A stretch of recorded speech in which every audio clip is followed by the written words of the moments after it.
Chapter 767. I took it to mean that a new strange crack and more monsters will soon appear in the south. Yiddir's blood ran cold. Kishir's moving lips were the only thing he could see. Everything else was a blur. Even a scenario contemplated multiple times can still shock when it becomes reality.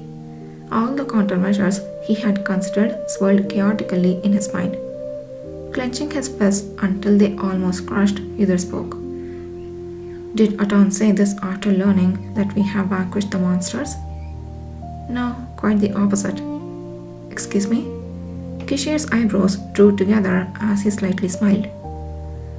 Aton has been hiding his identity and skills for many years, infiltrating every corner of the empire. He seems to have been performing the role of a leader, capable of issuing orders and guiding others. This means he is likely someone of significant status. You guessed as much, didn't you? Spies sent to other countries come in two types. Usually, they are skilled in infiltration and transformation, blending unnoticed among the lower classes.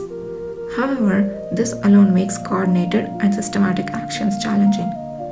Thus, leaders are selected to guide these spies. Individuals who can prioritize missions even in danger, possess strength, and would never betray their homeland. In other words, only those of considerable status and background are chosen. Kishir was referring to the latter. Yes, I'm aware. One might think of nobility when it comes to high status, but not in the southern lands. There, the roles equivalent to nobility are Masha and Udakwan, akin to knights and priests in our towns. Yiddir recalled hearing that Nathan Zuckerman's parents were Masha. They were not merely knights but held a status akin to nobility in those lands. Then, was Aton a Masha? No, Nathan believed he was Udakwan. Despite wielding a sword? Southerner priests don't shy away from violence or arms like ours do. Rather, they are encouraged. The difference lies in whether they use weapons to protect their tribe or for their faith. According to Kishir, Udakwans pride themselves on being the chosen children of the moon. They would rather die than mix with the people north of the desert, a form of extreme nationalism.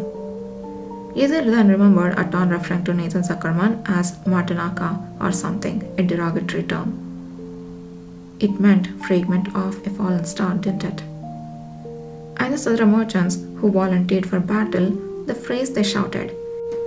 It took a while to interpret, but it turns out to be a closing phrase from the sacred text akin to a refrain. Don't we sometimes repeat standardized closing phrases when reciting the sun god scriptures? Though he seldom visited temples, Yiddir was familiar with such practices due to forced attendance. Inya ta inya. In the south, they use this phrase to mean everything will be as the black moon wishes. When did you find this out? Nathan came to me this dawn. He had a hard time uncovering it, even visiting places near where he used to live. Come to think of it, Nathan Zuckerman's hometown was also in the south. He had been barely visible since the day after the battle ended, and it seemed that he had been away because of that. Yiddir newly appreciated Nathan Zuckerman's meticulous handling of matters. During his conversation with Aton, he had not only grasped the insulting undertones of the words, but also surmised the man's background, deciphering the previously incomprehensible language to report to Kishir.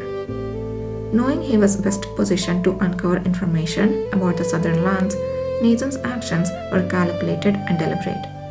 Despite the South being neither a fond homeland nor an object of deep emotional attachment to him. No matter how thoroughly a spy hides their true intentions, understanding their background and status reveals how to approach them. Scratching a priest is best done with theology, and provoking someone of high status with excessive confidence in their skills is best done with the name of the person who defeated them. All was well, but something about the last part was odd. As Yiddir listened intently, his eyes blanked and his eyebrows twitched, prompting Kishir to reach out and gently stroke his cheek. Yes, the name of the one right here. Yiddir Ale. Even knowing the soft voice wasn't calling for him, Yiddir couldn't help but react momentarily. In Kishir's eyes, reflecting back in their shared gaze, lay an unreadable expression. As soon as he heard about her significant role in dealing with the recent crack and monsters, he reacted strongly. That's why I heard such words earlier. Could it be that's why you didn't take me with you? Kishir's eyes widened, an unspoken affirmation. But I wasn't the only one who faced him. Yes, he fought both you and Nathan. But when else has he been utterly overpowered and buried in the ground, if not during his fight with you? Indeed, it would be difficult to have such an experience twice. Yudhir didn't usually use such great power to toy a single opponent. One more thing to remember, according to recent statements from Duke Dane, the first encounter with him was a few years ago during an attempt at maritime trade between the South and the Empire. At that time, other merchants faced Duke Dane and Aton was in the background. About a year ago, he became closely involved with Duke Dane while preparing for secret trade through the Great Serene Forest. So, even if born of high status, he wasn't originally a leader of this caliber. So you mean he rose in position within his homeland after becoming an Awakener? Yes, the staff of the Southern Trading Company also changed significantly around the time Aton became a leader. Originally not of a position to lead other Awakeners, his awakening allowed him to do so. Imagine the deep pride someone would feel gaining such power and a higher position through awakening, despite having a high status but not the corresponding responsibility. Kishir mumbled, lifting one corner of his lips. I understand the minds of such people well. That's why he couldn't help but react to the name of the person who toyed with his skills. ... And such things come bigger when they are not seen than when they are seen, because memories are sometimes more painful than reality. In the midst of uncertainty, whether Kishir was being self-deprecating or joking, his words about memories sometimes being more painful than reality resonated deeply within Yudhir. As Yudhir pondered this, Kishir continued his explanation. It seemed that, upon hearing Yudhir's name and his exploits, Aton couldn't hide his reaction, allowing Kishir to easily manipulate him. If Yudhir himself had been present, Aton's entire focus would have been on him, so their decision to act separately had been the right one. So, from now on, we need to investigate where the next crack will appear and what the conditions will be. He won't tell us easily, but we have to dig out the information somehow. I will search as well, Yudhir firmly responded.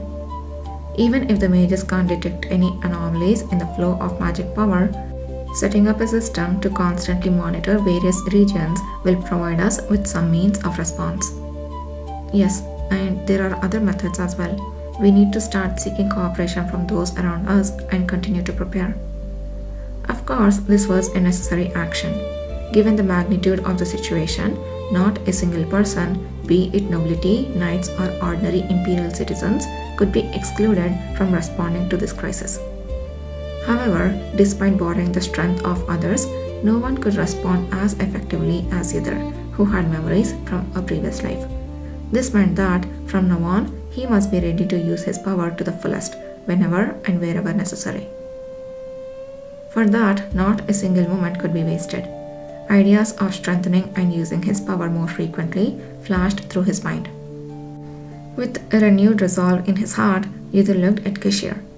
He realized he should talk to him about the contents of his dream as soon as the mage's investigation was completed. It was then that the sound of tapping on the window reached them. Perched on the window was a messenger bird from the cavalry, a message tied to its leg.